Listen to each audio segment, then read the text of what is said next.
The 4-2-3-1 is well and truly back. I'm going to be showing you guys the best tactics and instructions for the 4-2-3-1 in FC24 to get you guys the most wins possible. Let's go. If you want the cheapest FC24 coins to get ahead of the competition, check out MMOEXP by clicking the link down below and use code JambooUK for 5% off. Okay, so this is my early game team. Let me know your best player in the comments down below for the chance to win at some FC points. I'm giving them away every single day for the next month to celebrate the start of this new journey. So, this is my team. Looking pretty decent, actually.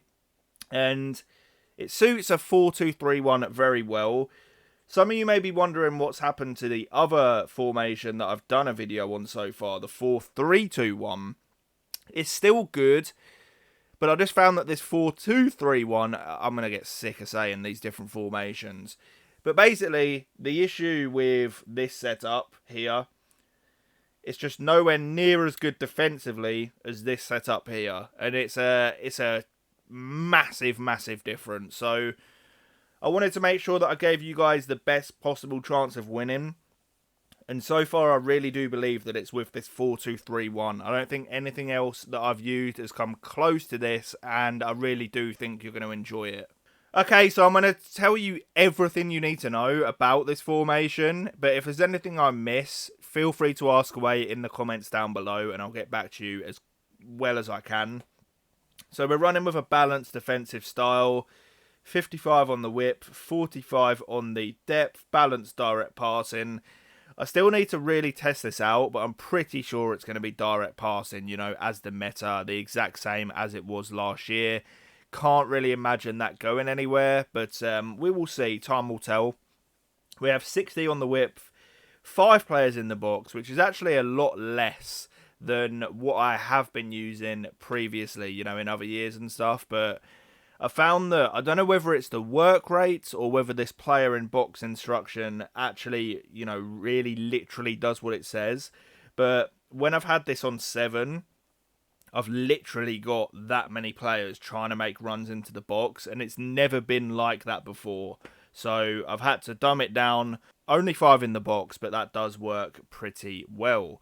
So 2 on the corners and free kicks. If we can hit 200 likes on this video, I will bring you guys the corner, how to score every corner tutorial tomorrow. That one will definitely help you out. So let's talk about the actual player profile that you want in each position. So I have CR7 up top. He's sort of the tall guy who's going to score the tap-ins, you know, get the rebounds, hold the ball up a little bit.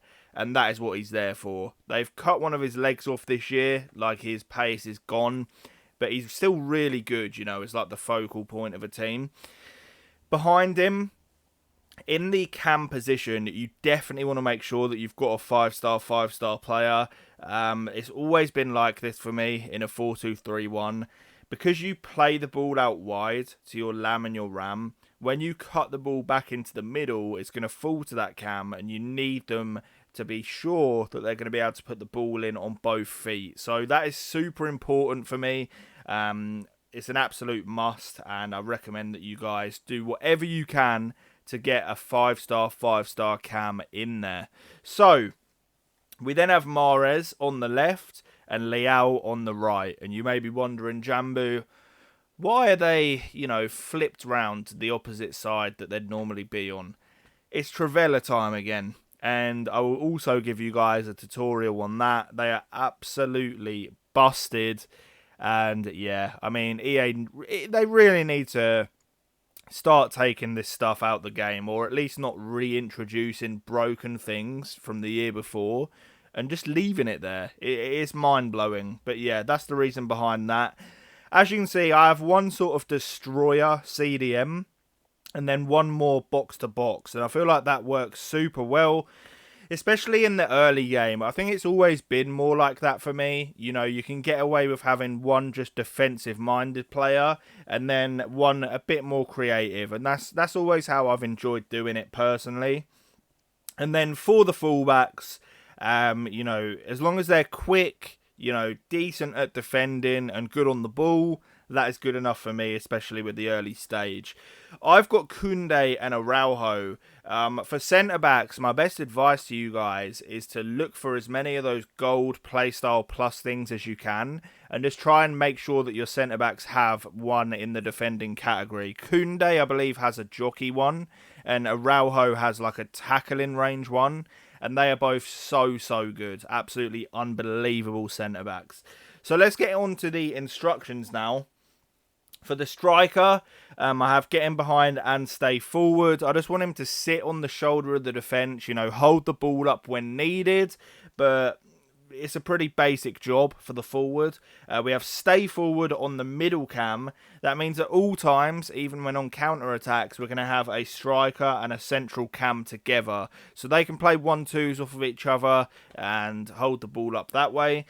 For both of the Lamb and the Ram, we are going to have comeback on defence. That means that you're going to defend with 2 flat lines of 4 as well, which is going to be super useful.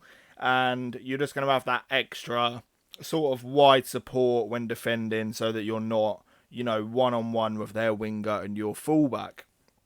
So this is where we change it up a little. We have one CDM on stay back and then the other on balance. Pretty self-explanatory. You know, you're always going to have your destroyer back there when defending, but then you want your other creative midfielder to help out a little bit in the attack as well. You're going to have both of those on cover centre too. There's absolutely no need, especially when we've got our wide cams coming back, to have them covering the wing. It just makes absolutely no sense. And then finally, we are going to have stay back while attacking on the fullbacks. We've got enough width using the Lamb and the Ram that we do not need our fullbacks going forward. That was the main thing that was killing me in the 4-3-2-1. You need to have your fullbacks going forward, and I'm thinking maybe on this game it's just not going to work, genuinely. Only time will tell, but that was my initial thoughts. But this 4-2-3-1... unbelievable defensively. Pretty good in the attack as well, but defensively especially, you leave absolutely no gaps. It is a nightmare for your opponent to break down. I really do think that you guys are going to get a lot of joy with this, but if you have any questions, do let me know. I'm here to help you guys. I appreciate all the support, all the new subs that have come in over the last few days, and I hope you guys have a good one. I'll catch you on the next video. Remember, lots of tutorials coming soon. And peace. I'll catch you next time.